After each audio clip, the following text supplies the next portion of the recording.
la grande édition du journal. L'esclavage, le trafic d'êtres humains, les maltraitances de toutes formes, la lutte contre la traite des personnes se célèbre ce 30 juillet à travers le monde. En République démocratique du Congo, c'est à Kisangani que les acteurs de la lutte s'étaient donné rendez-vous. Et justement, en rapport avec cette journée, nous allons recevoir pour vous dans ce journal M. Eric Koukou Kiessé, coordonnateur adjoint en charge de l'administration et finances à l'Agence pour la prévention et la lutte contre la traite des personnes. Bonsoir Monsieur Eric Koukou. Bonsoir Madame. Soyez le bienvenu. Merci. Avec lui, nous allons parler de la célébration de cette journée de la dignité des victimes de la traite des personnes et faire un état des lieux des traites de personnes en République démocratique du Congo. Au site de Mubambiro, les démobilisés sont en transit pour des centres de formation aux différents métiers. Le coordonnateur du programme désarmement, démobilisation, relèvement communautaire et stabilisation a tenu un point de presse. Voilà pour les titres. Mesdames et messieurs, bonsoir et merci de votre fidélité à travers cette grande édition du journal télévisé qui commence avec 1 heure de retard pour des raisons techniques.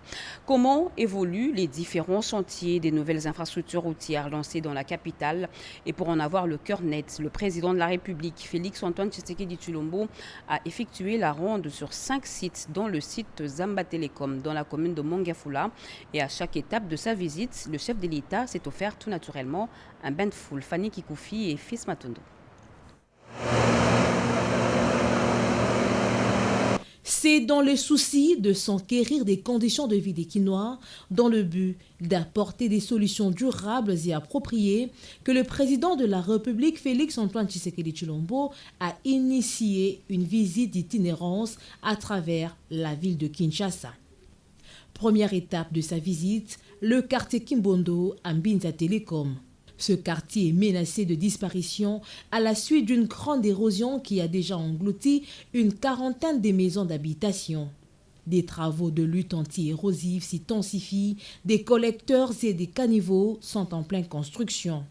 Nous avons des impressions de satisfaction et de remerciements à l'endroit du président de la République, les garants des institutions de la République, pour avoir pensé à ces habitants qui ont souffert depuis des années, qui ne savaient pas comment sortir. Quand on sort, on ne sait pas comment on va rentrer, par où on va passer. Quand nous avons vu le lancement de ces travaux, nous avons dit merci au président de la République, chef de l'État. Mais à un certain moment, le quartier n'était plus à 100% fréquenté parce que, vu l'érosion et autres, parce qu'on n'avait plus le goût du quartier, parce qu'il y a des gens qui ont vendu leur parcelle à $1 500, $500. Il y a une très grande révalorisation du quartier. En tout cas, on ne peut pas flatter le président de la République. Pour nous, les habitants des Zamba Telecom, il nous a réhonoré, il a réhonoré l'espace de nos parents. La célérité des travaux et l'implication personnelle du chef de l'État ont redonné de l'espoir à la population de Kimbondo. C'est depuis 1995, Nzela Zamba Telecom et Bebaki. Nzela Zalaki lisusu te. En tout cas, Zamba Telecom population est souffrir bamboula et belé. Au lieu de 500 francs de transport, Kolongwa Zamba, Koko Matin Matadikiba, on dépassé 5 000 francs, 10 000 francs. Tout ça, on a orphelinat Mama Koko.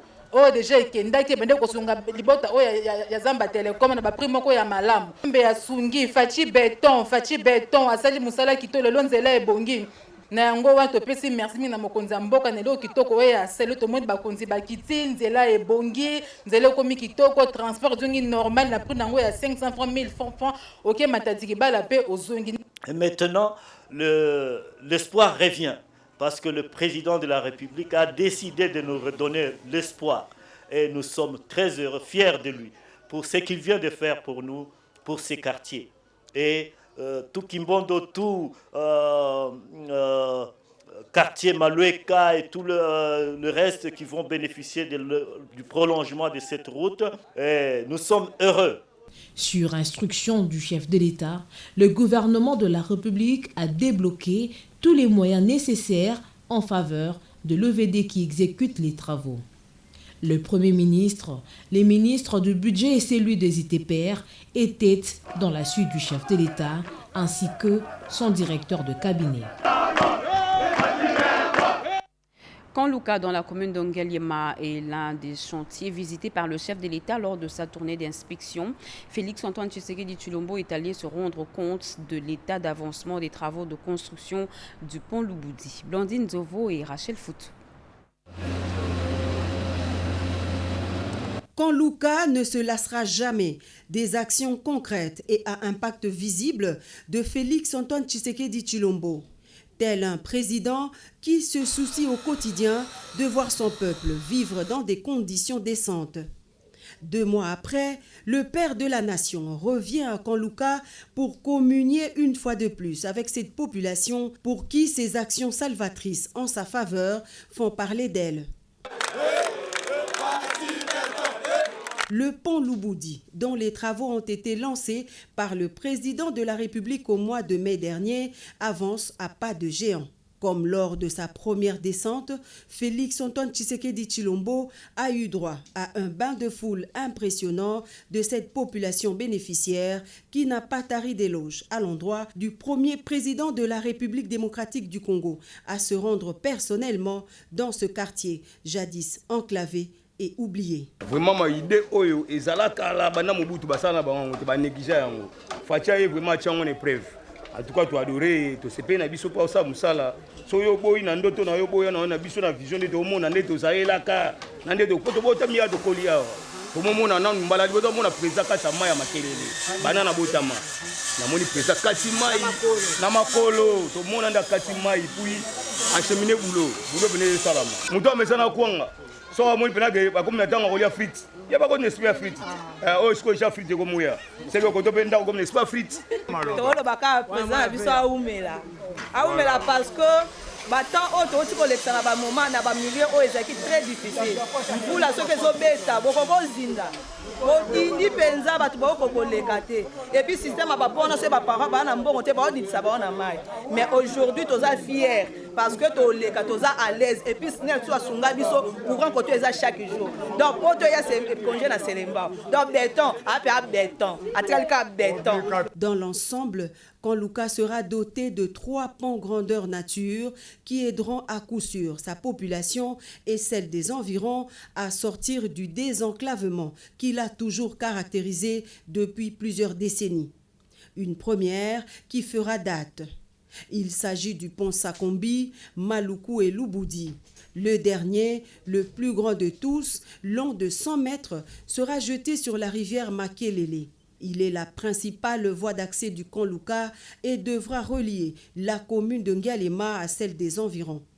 Et juste après, le cortège présidentiel s'est ébranlé vers les autres communes, destination la 6e rue Limete. Ici, Félix-Antoine Tshisekedi Tshilombo est venu inspecter les travaux de construction du mini-parc aménagé pour accueillir les Kinois, un espace d'attraction. Sur place, le chef de l'État reçoit les explications de l'ingénieur chargé de l'exécution des travaux. Dans les détails, il va s'agir d'ériger des parkings à véhicules modernes le long du boulevard Lumumba entre la 3e et la 6e rue Limete. Ce site était occupé par des vendeurs, par des épaves.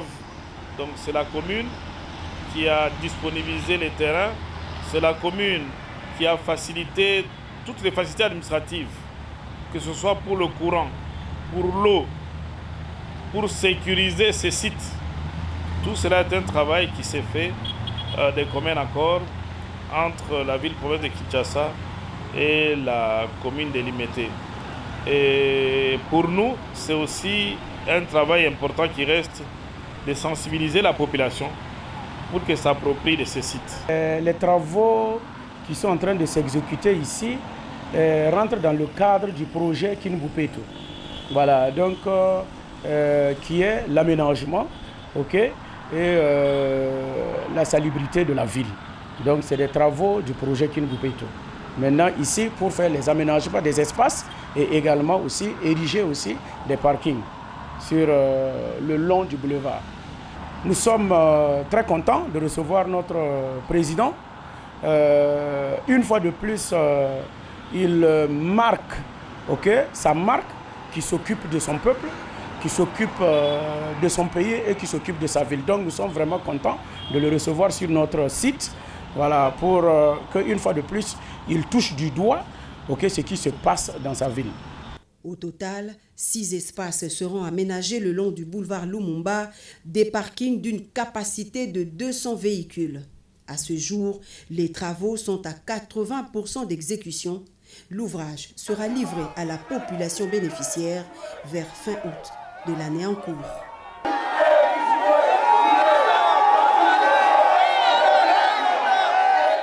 Tout à fait autre chose à présent. La 63e réunion du Conseil des ministres a vécu hier en distanciel sous la houlette du chef de l'État, Félix-Antoine Tshisekedi Tshilombo. Les récentes manifestations anti-MONUSCO survenues à Goma, Butembo et Uvira ne pouvaient passer sous silence.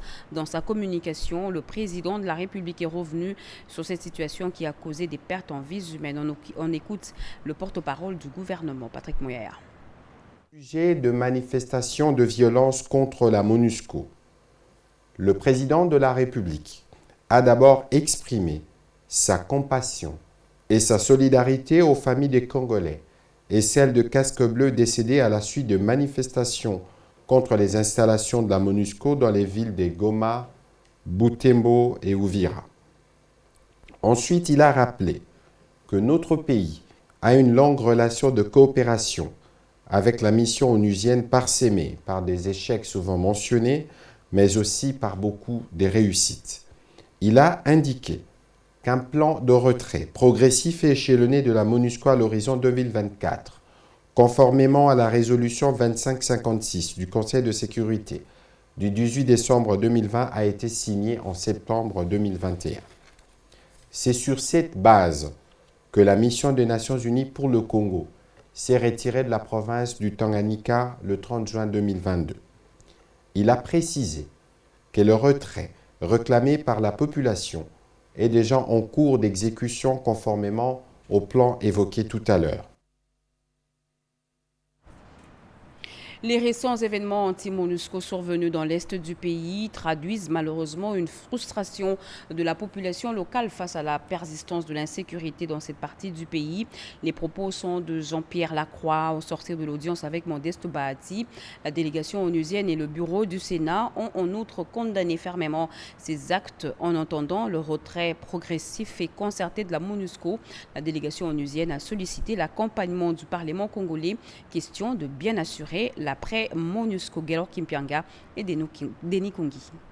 La MONUSCO à la restauration de la paix dans l'est de la République démocratique du Congo, son plan de retrait déjà en cours et les incidents malheureux survenus lors des récentes manifestations contre la mission onusienne en RDC étaient au centre d'une séance de travail ce samedi 30 juillet 2022 au Palais du Peuple entre Modeste Bahati, président du Sénat congolais, et une forte délégation des Nations Unies conduite par le secrétaire général adjoint de l'ONU, Jean-Pierre Lacroix. Cette rencontre a permis à Modeste Bahati et quelques membres de son bureau de faire une analyse profonde avec la délégation onusienne sur le travail de la MONUSCO sur le terrain et le processus de retrait de casques bleus. Au sujet des récentes attaques dont ont été victimes le personnel et les installations de la MONUSCO dans la partie est de la RDC, les violences ayant occasionné mort d'hommes, Modeste Bahati et ses hôtes ont condamné ces actes et présenté leurs condoléances aux familles éprouvées. Jean-Pierre Lacroix a reconnu que ces soulèvements traduisent une frustration de la population locale face à la persistance de l'insécurité dans la partie est de la RDC. Nous sommes convenus qu'il fallait tirer les leçons de ces incidents graves, qu'il fallait serrer les coudes, nous mobiliser conjointement, et le rôle du Parlement est essentiel à cet égard. Nous devons être honnêtes sur nos forces et nos faiblesses, nos réussites communes, car il y en a, mais aussi les efforts que chacun doit faire de son côté pour mieux travailler ensemble. Il y a de la frustration, bien entendu. C'est normal car il y a encore de la violence. Je crois que cette frustration, elle doit inciter tout le monde à faire davantage. C'est un partenariat, chacun a des efforts à faire. Nous avons parlé du renforcement de la MONUSCO qui a fait l'objet déjà de nombreuses mesures. S'il faut faire davantage, bien entendu, nous le ferons. Il y a des efforts qui sont en cours en ce moment même. Mais le président du Sénat a également évoqué un certain nombre de réformes importantes qui sont à l'ordre du jour du côté congolais, notamment la question de la réforme de l'armée. Pour le secrétaire général de l'ONU en charge des opérations de maintien de la paix, les récents événements malheureux interpellent les uns et les autres sur la nécessité d'améliorer la manière de faire. En entendant le retrait progressif et concerté de la MONUSCO, la délégation a sollicité l'accompagnement du Parlement congolais pour bien assurer l'après-MONUSCO. Le Premier ministre séjourne à Goma, au Nord Kivu, depuis cet après-midi avant de s'envoler. Jean-Michel Samaloukonde s'est entretenu avec Claude Ibalanki, le coordonnateur du mécanisme national de suivi. Peu avant, le chef du gouvernement s'est entretenu avec la délégation de la firme CIG Motors sur le projet d'implantation d'une usine de montage de véhicules en RDC. Patsy Ndangou, bienvenue le Salah et Marcel Mobenga. Les véhicules Made in Congo, c'est possible pour l'année prochaine. La firme CIG Motors compte implanter une usine de montage des véhicules en République démocratique du Congo dans un bref délai. Il est prévu l'arrivée prochaine des partenaires venant du Nigeria pour présenter officiellement ces projets au Premier ministre Jean-Michel Samaloukonde Kyenge. Cela ressort de la séance de travail des restitutions au chef du gouvernement de la mission effectuée au Nigeria sur instruction du chef de l'État Félix-Antoine Tshisekedi Tshilombo par les coordonnateurs de l'accord cadre d'Addis Abeba, Claude Ibalanki, et l'assistant logistique du chef de l'État.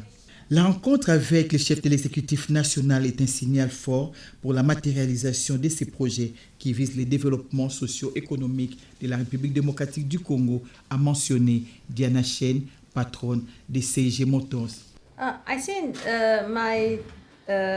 this trip to Congo is very successful. Je pense que cette rencontre avec l'excellence le Premier ministre était une bonne rencontre. Nous avons pu aujourd'hui rencontrer le ministre de l'Industrie ainsi que le chef de l'État. Et maintenant, la rencontre avec le Premier ministre nous donne vraiment une confidence que ce voyage est très positif et nous voulons bien continuer cette démarche pour l'investissement dans le pays. Pour les coordonnateurs de l'accord cadre d'Addis Abeba, ce projet est une occasion de jeter des bases pour un nouveau partenariat qui permettra d'avoir des véhicules made in RDC. Projet du reste bien accueilli par les chefs du gouvernement qui l'a enrichi par des orientations.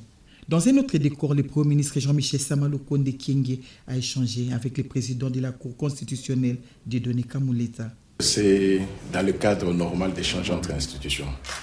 Je venais d'être investi. C'était de bon droit de passer, rencontrer le Premier ministre pour un échange entre nos deux institutions. C'est au juge a été élu président de la Cour constitutionnelle en juin 2022. Le programme de désarmement, démobilisation, relèvement communautaire et stabilisation dispose désormais des moyens conséquents pour occuper les démobilisés à travers l'apprentissage d'un métier pour leur réelle intégration.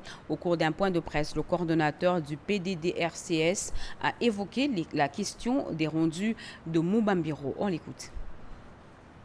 La situation des rendus des Mubambiro dans le Nord Kivu et leur prise en charge par les gouvernements de la République, des questions au cœur de ces points de presse animés par les coordonnateurs nationaux du programme de démobilisation, désarmement, relèvement communautaire et stabilisation. Tomi Tambwe Ushindi apporte cet éclairage. Le PDDRCS est né le 4 juillet 2021. Or, ces rendus sont là depuis 2019. Avec l'avancée d'IM23, nous avions jugé utile de pouvoir délocaliser le centre de Rumangabo et l'amener à Mubambiro, pour permettre à ce que nous puissions mener les opérations de désarmement, de démobilisation au même moment, parce que la menace sur la route était devenue évidente. 4 années d'attente dans ce site, c'en est trop. Conscient de cette situation, Tommy Tambouchindi rassure. Nous sommes en train de travailler. Nous n'avons pas abandonné les ex-combattants. Nous n'avons jamais eu une ambition de les garder à l'infini dans ce centre de Mubambiro. Nous avions prévu qu'ils puissent aller dans le centre de formation emploi, où ils vont apprendre des métiers et ils vont travailler. Nous sommes en train de travailler d'arrache-pied avec nos partenaires. Le gouvernement de la RDC a pris toutes les dispositions pour l'encadrement de ces rendus qui n'attendent que d'être déployés. Le colloque international sur l'intelligence économique a fermé ses portes à Kinshasa. Les auditeurs de la 5e session spéciale du Collège de hautes études et des stratégies de la défense étaient parmi les bénéficiaires de ces assises clôturées par la vice-ministre de la Défense, Séraphine Koutouna. Les détails dans ce reportage de la presse militaire.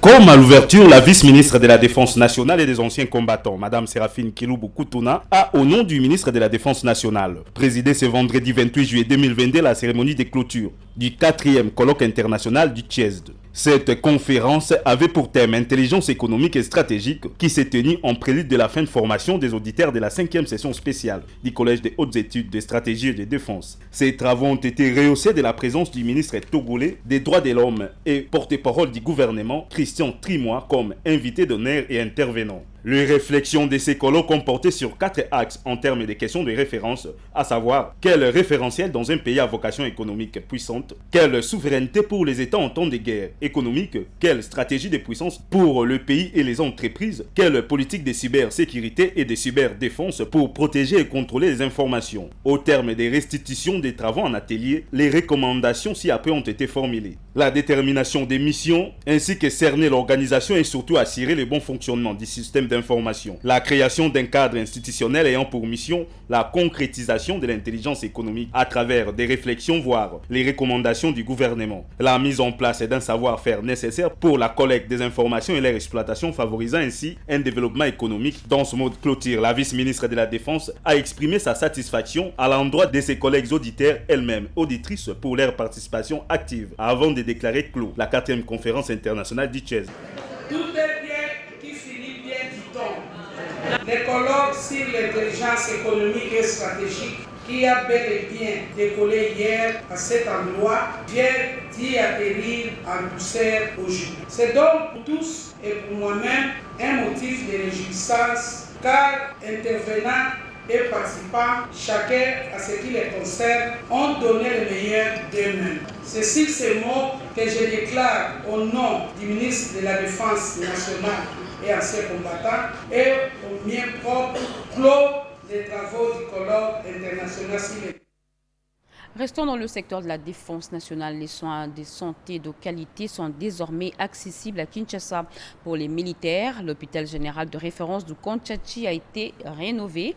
Le ministre de la Santé publique, Hygiène et Prévention était en visite d'inspection avant son inauguration. Edith Chala pour le commentaire. Un centre hospitalier comme il est universellement vu à travers le monde civilisé, l'hôpital militaire Kanchachi s'est métamorphosé. L'équipement inspire confiance. On est loin du mouroir qui était devenu ces lieux. Dans son itinérance d'inspection dans la zone ouest, après l'est de Kinshasa, Jean-Jacques Mbungani, ministre de la Santé publique, Hygiène et Prévention, en compagnie de sa vice-ministre Véronique Kilumbankoulou, a apprécié la modernité ici installée. La délégation du ministre venait des hôpitaux généraux de référence de Makala, de Kintambo, de Kimbondo, des centres hospitaliers mères et enfants de Bumbu, Mama Pamela Delarcy de Kassavubu, sans être exhaustif. Ce sont 9 zones de santé sur les 35 que compte la ville de Kinshasa, qui sont déjà en pleine gratuité des accouchements et des soins pré-, néo- et post-nataux.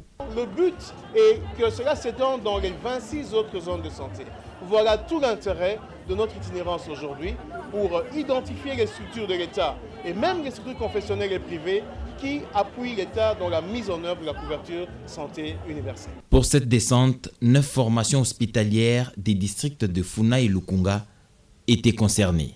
La prochaine descente sera dans les installations hospitalières de Moamba. Et puis, ce chiffre qui fait froid dans le dos, plus de 90 millions de personnes dans le monde souffrent de l'hépatite et 125 000 décès en Afrique chaque année. Chiffre livré par le ministre de la Santé à l'occasion de la célébration de la Journée mondiale de l'hépatite célébrée le 28 juillet de chaque année. Le thème retenu pour cette édition, c'était « Rapprocher les soins de l'hépatite » des communautés Blandino-Avingana. 90 millions de personnes vivent avec une hépatite en Afrique, soit 26% des personnes souffrent de cette maladie à l'échelle mondiale. Selon l'OMS, cette pathologie qui tue en silence cause environ 125 000 décès en Afrique chaque année. C'est la suite à l'absence des symptômes qui souvent sont détectés en retard. Et à ce stade, il devient difficile pour les personnels soignants d'envisager un traitement adéquat. Conséquence, la personne trouve la mort. En République démocratique du Congo, par exemple, selon une étude menée dans différentes zones de santé de Kinshasa de 2020 à 2022, 7,5% à 7,3% des personnes sont atteintes des hépatites B et C. À Kinshasa, la célébration de cette journée mondiale a été organisée par les promoteurs de la clinique Astrid et coordonnateurs du projet pilote RDC Tokolonga Hépatite, le docteur Pascal Chamala, en collaboration avec les ministères de la Santé publique et la société civile. Pour lutter contre cette maladie en RDC, le docteur Chamala propose un certain nombre de pistes et de solutions, notamment la sensibilisation tous azimuts, la valorisation des zones de santé et la solidarité communautaire. Si on ne fait rien, on sera pas seulement un pays pauvre, mais un pays qui dérange le développement du monde. Tout le monde, à tous les niveaux, doit être sensibilisé. Présent à cette journée, l'OMS a encouragé la population au dépistage et au traitement une fois atteinte. En agriculture, une réhabilitation urgente de l'aérodrome du parc agro-industriel de Bukangalonzo s'impose pour rendre ce site qui est dans un état de délabrement très avancé plus accessible.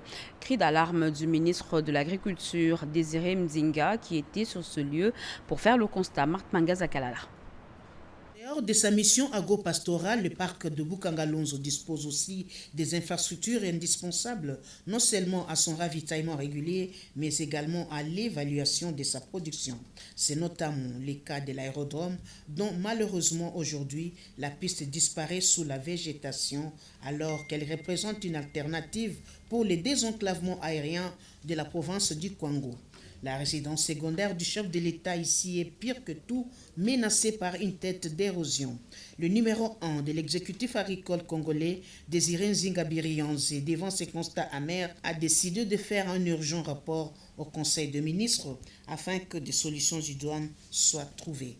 Le commentaire était que c'est la meilleure piste en termes d'aérodrome qui existe au pays. Mais qu'on laisse comme ça dans cet état de délabrement, d'abandon total.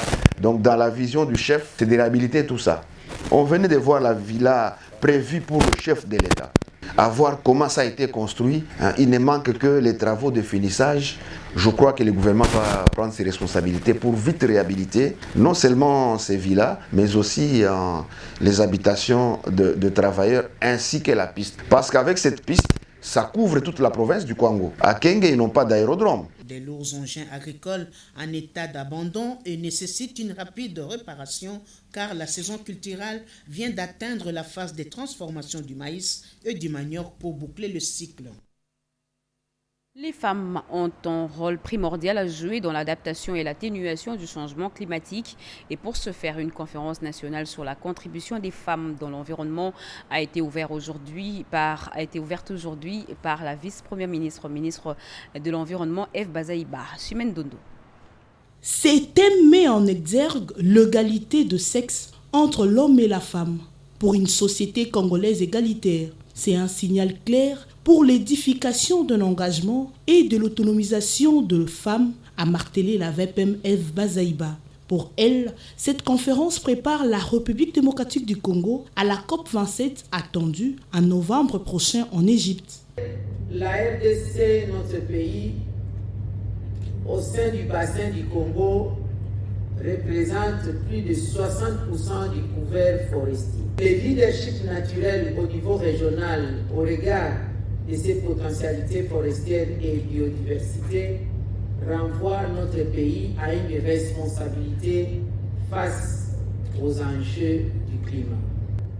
et je compte sur vous, sur tous les apprenants, ainsi que les dispensateurs des informations dans ces colloques pour que nous puissions avoir des éléments nouveaux qui vont nous permettre à amener notre pays vers l'atteinte des objectifs de développement durable.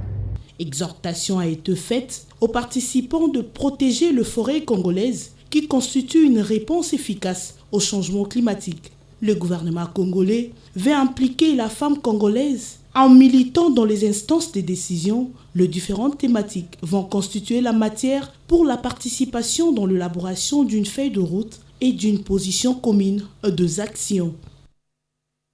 Le 30 juillet, c'est aujourd'hui et l'humanité célèbre la journée mondiale de traite des personnes, une journée qui rappelle toutes sortes d'exploitations de l'homme par l'homme à travers la prostitution, la mendicité, l'esclavage et j'en passe. En République démocratique du Congo, c'est la ville de Kisangani qui a été choisie pour commémorer cette journée et c'est la directrice de cabinet adjointe du chef de l'État, Nicole Boitia, qui a conduit cette délégation venue de Kinshasa, Rodé Panda.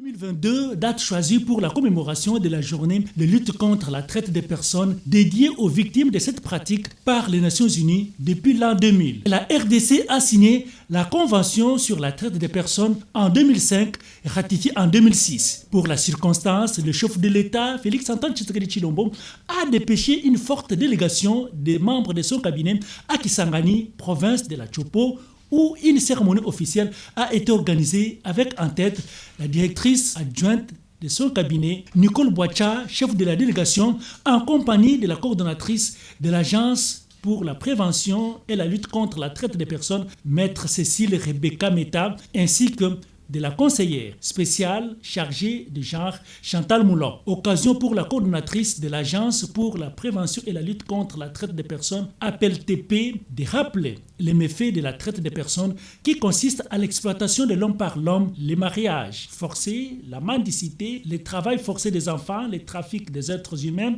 la prostitution. Cette journée est aussi historique avec la traite négrière des tristes mémoires qui a dépeuplé l'Afrique avec l'île de Gorée, le site de Kasongo au Maniema.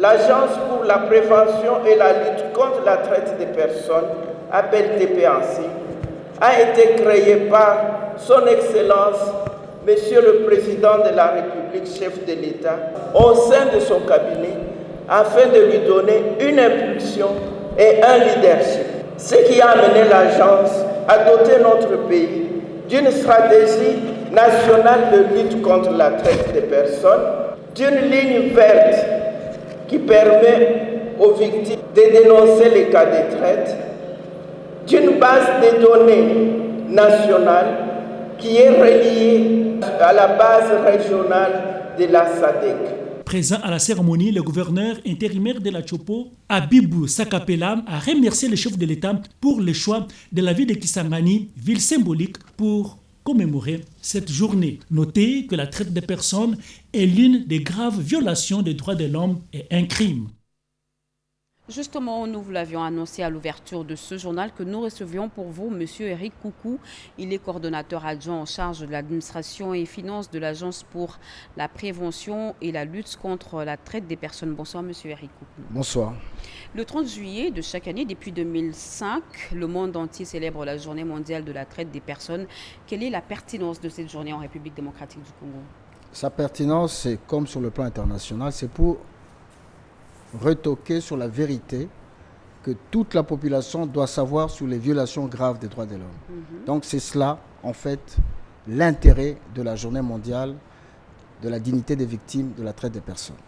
Oui, chaque année, vous avez des thèmes, mais cette année, le thème retenu est la technologie sur la traite de personnes. Au niveau national de votre agence, l'APEL-TP, qu'est-ce que vous mettrez en place au fait pour lutter contre la cybercriminalité devenue aujourd'hui monnaie courante dans notre pays? Au niveau de la thématique sur le plan international, ce qu'il faut retenir, c'est que pour cette année, au niveau des experts des Nations Unies, on a relevé l'évolution de la technologie comme impact sur l'expansion de la traite des personnes, également comme un outil qui pourra plus tard opérer l'éradication de la traite des personnes par le service soit policier, soit par le service de la justice. En ce qui concerne l'APLTP, donc l'Agence pour la prévention et la lutte contre la traite des personnes, nous avons, dans le cadre de notre mission, qui consiste à intervenir sur tous les cas de traite des personnes, relever d'abord l'aspect préventif, c'est-à-dire assurer la sensibilisation de la population contre ce phénomène. La traite de personnes, c'est peut-être un vocable qui nous rappelle peu de choses, mais il s'agit de l'esclavage de temps moderne. Et donc la traite de personnes, à titre illustratif, je peux parler de la mendicité forcée, du travail obligatoire, du travail forcé, de l'enrôlement dans les groupes armés et particulièrement du trafic des organes. Donc c'est contre ces genres de fléaux, contre ces violations graves des droits de l'homme que nous, l'agence, nous levons pour d'abord sensibiliser la population, assurer la formation des acteurs de première ligne, et là je vois des policiers, des OPJ, les magistrats, afin qu'ils aient dans leur ligne de mire les différents textes existants en République démocratique du Congo qui peuvent permettre à la justice non seulement de traquer, mais d'obtenir la condamnation de tous les trafiquants en matière de traite des personnes. Et pour l'année en cours, nous tenons évidemment compte de la thématique qui a été retenue sur l'évolution technologique et donc mettre un peu plus d'accent sur les médias sociaux, sur les plateformes en ligne, afin d'inviter la population à être extrêmement vigilant et à ne pas s'accrocher à n'importe quoi. Monsieur Eric, merci d'avoir accepté notre invitation. C'est moi qui vous remercie. Je rappelle là que vous êtes le coordonnateur adjoint en charge de l'administration et finances de l'Agence pour la prévention et la lutte contre la traite des personnes. Bonne soirée. Merci. Poursuivons ce journal. L'affaire est prise en délibéré. Les plaidoiries sont terminées au procès qui oppose le ministère public au présumé auteur d'enlèvement et vente du garçon Eldi Mabinzambikai au tribunal de grande instance de Kalamo. Un récit de Edzi Tchala. Et 20 ans de prison sont des peines encourues par Kapala, Arsène et Esther pour la traite des personnes et association des malfaiteurs selon le réquisitoire du ministère public. Ce trio, qui a organisé l'enlèvement et la vente d'Eldi Mabinzambikai, s'est infortuné, qui a totalisé 3 ans entre les mains de ces négriers de temps moderne. L'affaire est prise en délibéré et le verdict sera rendu dans le délai de la loi.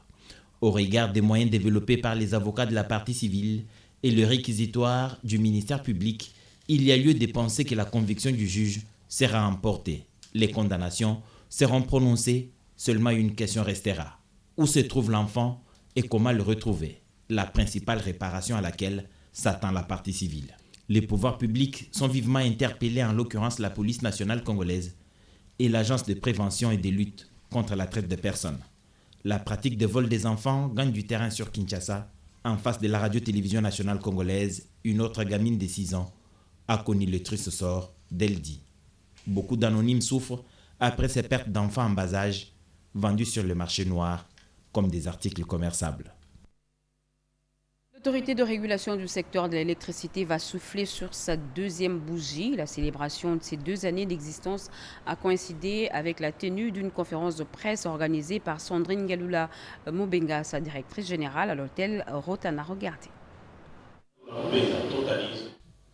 À l'occasion de la célébration de 2 ans d'existence de l'autorité de régulation du secteur de l'électricité, la professeure Sandrine Galula Mubenga, directrice générale de la dite institution, a tenu un discours dans lequel elle remercie d'abord son Excellence, Monsieur le Président de la République, Félix-Antoine Tshisekedi Tshilombo, pour sa participation à la promotion de la femme congolaise.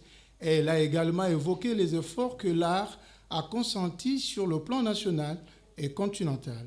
Depuis notre désignation comme directrice générale de l'ARE, nous avons travaillé pour la mise sur pied des outils nécessaires au bon fonctionnement de l'art.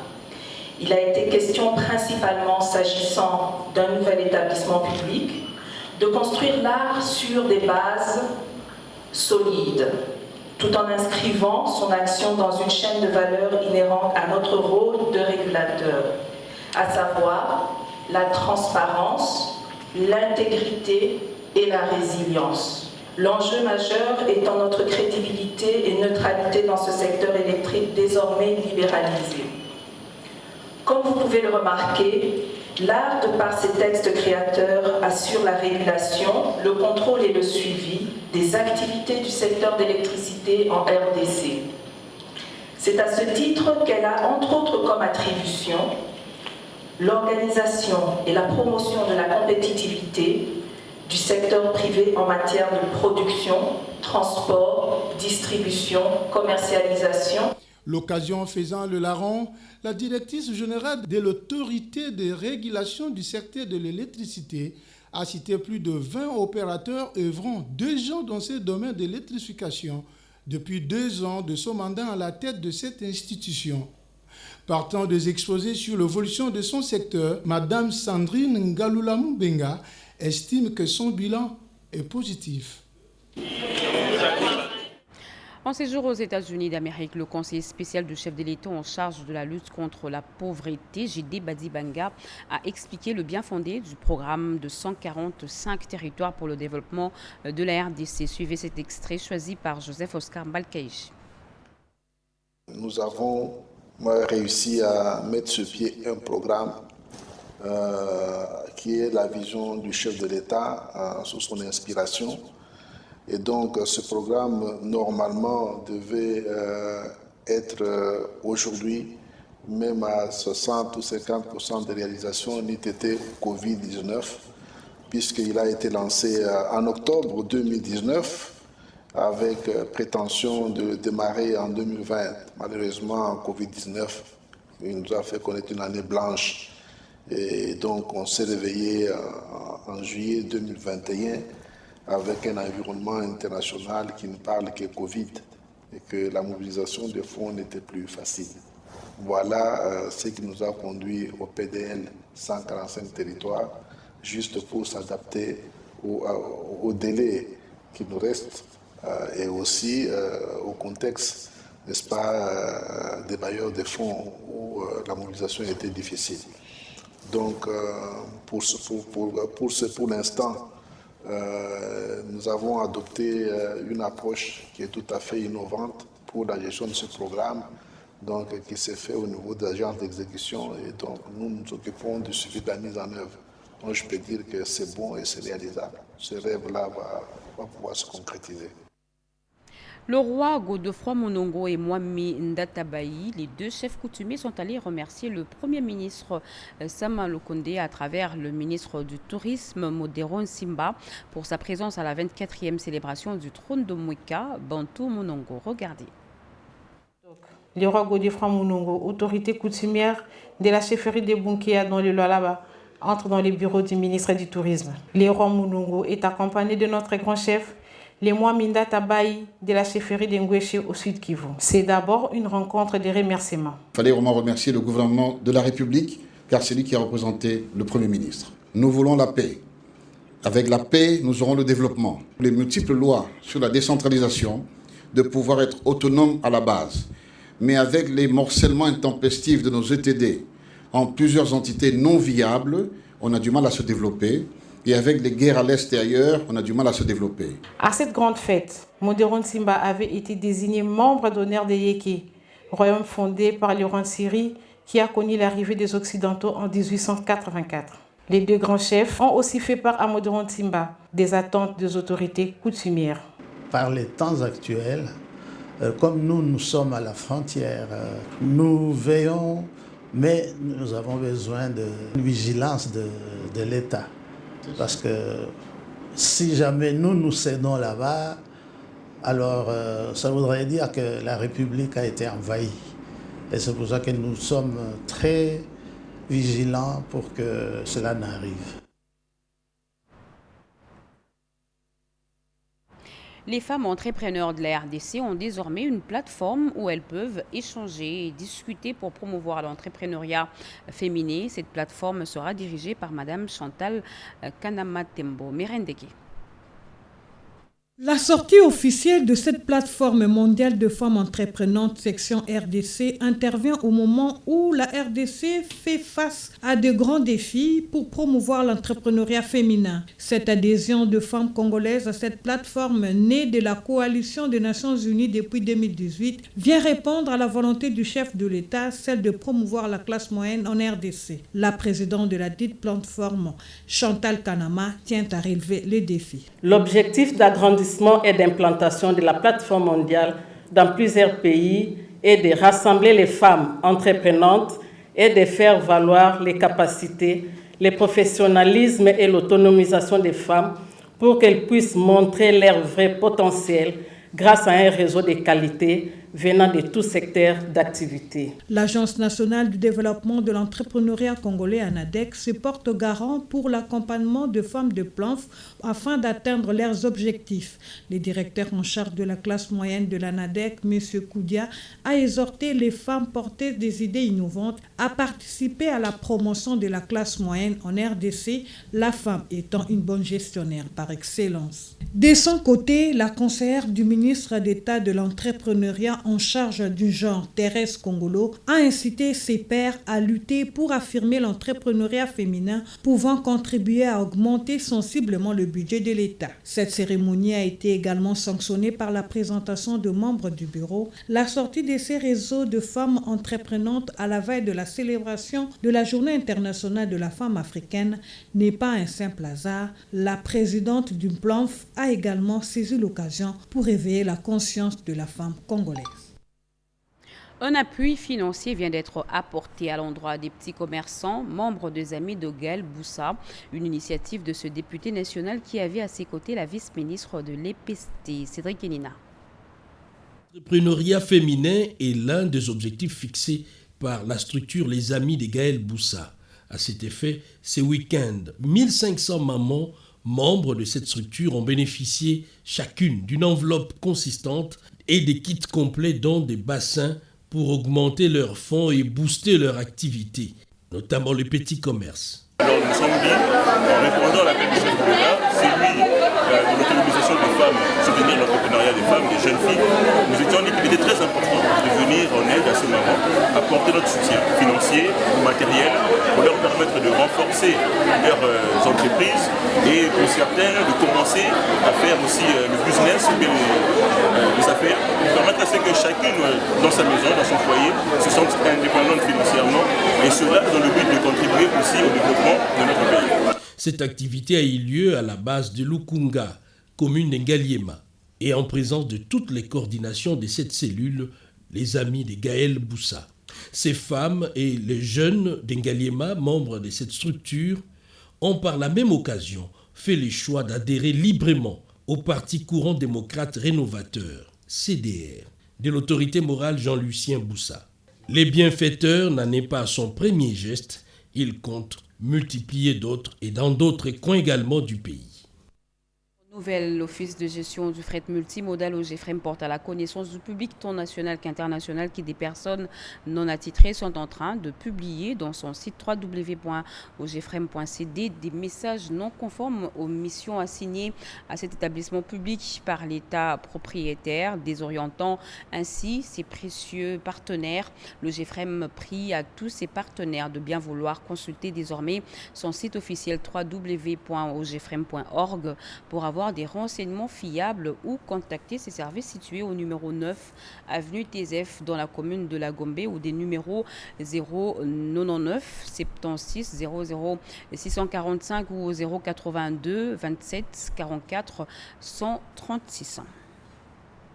Remise reprise ce jeudi dernier à l'organisation d'équipements Banana entre le directeur général sortant et le directeur général entrant. Cérémonie présidée par le représentant du secrétaire général au transport. C'était en présence du vice-gouverneur de la province du Congo central. C'est dans l'optique de matérialiser concrètement les prescrits de l'arrêté interministériel portant désignation de nouveaux mandataires dans certaines structures et services publics du portefeuille de l'État que le siège social de l'Organisation pour l'équipement Banana Kinshasa OEBK, situé à quelques encablures du célèbre pont maréchal Amata au Congo central, a vibré au rythme de la sobre et symbolique cérémonie de remise et reprise entre le directeur général entrant, Jean-Claude Mavambou, et la directrice générale sortante, Gloria Toulouka. Rehaussé de la présence remarquée d'un panel d'autorités politico-administratives compétentes du Congo central, parmi lesquelles le maire de la ville de Matadi, Maître Patine Touzio Makengedi, cette cérémonie a vu le nouveau DG recevoir de l'équipe sortante quelques documents administratifs à même de l'amener à atteindre ses objectifs managériels, dont le plus important est la gestion efficace, axée sur des résultats concrets de l'OEBK, sur les échiquiers aussi bien provincial que national. Un mandat que le nouveau locataire de la direction générale de l'OEBK place sous le signe de la relance et la cristallisation des activités professionnelles. Le chef de l'État connaît que je suis un fervent adepte du principe de la redevabilité. Belle opportunité pour le maire de saluer le leadership agissant du chef de l'État Félix Antoine Tshisekedi de Chilombo dans la ville portuaire de Matadi au Congo central. Nous remercions le président de la République pour les choix portés sur le nouveau DG de l'OEBK. Il convient de souligner qu'hormis la gestion administrative, financière et surtout technique au quotidien du pont maréchal, l'OEBK, dans sa mission régalienne, s'occupe aussi du péage sur la route nationale numéro 1, dans son tronçon Banane à Kinshasa. Les religions CIFMC, pour terminer, le ministère du combat spirituel souffle aujourd'hui sur sa 30e bougie pour commémorer cet anniversaire. Un salon d'entrepreneurs qui a réuni plusieurs entrepreneurs africains a été organisé au siège de cette église, une initiative de la jeunesse de CIFMC et Madame Ketia Olangui. Regardez. Temps d'existence de la JCC que le ministère combat spirituel CIFMC organise par la direction de Mama Ketia Olangui, le salon d'entrepreneurs, ce vendredi 29 juillet dans la sainte du temple CIFMC.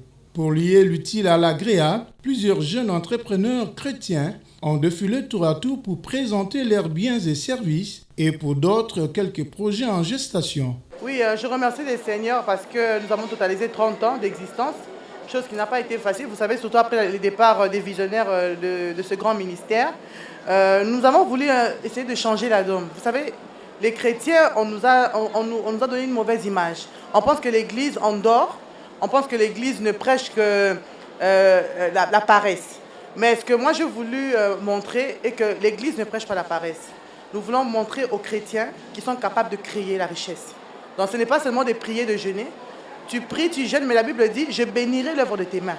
Et nous devons montrer aux chrétiens comment entreprendre, comment créer. C'est pourquoi nous avons décidé de créer ce premier salon d'entrepreneuriat au niveau de la JCC pour booster notre jeunesse à être des entrepreneurs. S'agissant de prospectives d'avenir, Mama Ketia Olangui, l'initiatrice du projet Salon d'entrepreneurs, promet d'élargir ce programme dans tout le ministère CIFMC existant dans le monde. Rappelons que quelques jeunes chrétiens, notamment de l'Angola, la Mozambique, l'Ouganda et de la République démocratique du Congo, étaient présents. Fin de ce journal, mesdames et messieurs. Merci de votre fidélité. Merci à vous qui nous suivez à Montfleury, dans la commune de Ngaliema, à Kinshasa et partout ailleurs sur satellite. Vous êtes sur la RTNT. L'actualité continue sur nos antennes. Retrouvez à 23h Peggy Mukunda. Demain, 20h, Patrick Michel Moukoui. Très bon week-end à toutes et à tous. Au revoir et très bonne suite de programme sur nos antennes.